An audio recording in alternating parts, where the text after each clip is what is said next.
The Mud People, Tepeyu and Gukumat's second failure. Before the sun, before the stars, the world was only a calm sea and a still, wide sky. Only two figures moved, Tepeyu, the sovereign, and Gukumat's, the feathered serpent. They were the creators, the makers, in the primordial dark. We need creatures who can speak our names, who can remember us, said Gukumat's. We need people who will hold our light and give us purpose, Tepeyu agreed. Their first attempts, the animals, could only roar and chirp. They could not pray.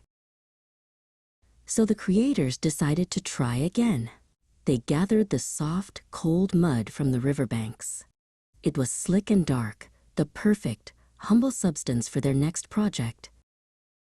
With great care, they shaped the mud into the form of a person, a body, 2 arms, 2 legs, and a head. A second, a third, and a fourth. The Mud People were ready. They breathed life into the shapes, and the Mud People stood up.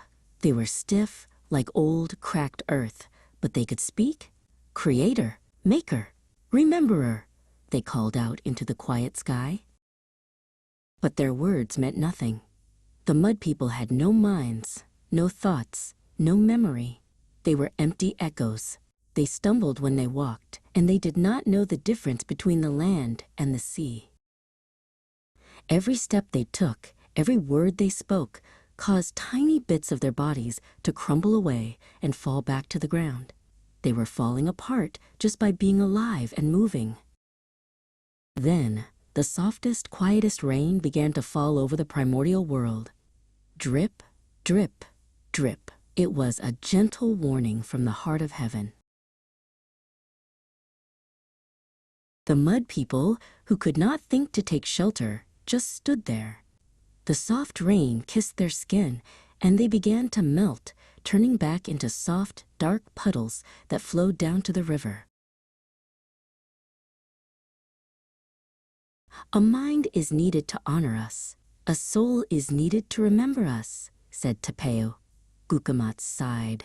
The second creation was a complete failure. The world was calm again, and the creators turned to plan the third attempt, the people of wood.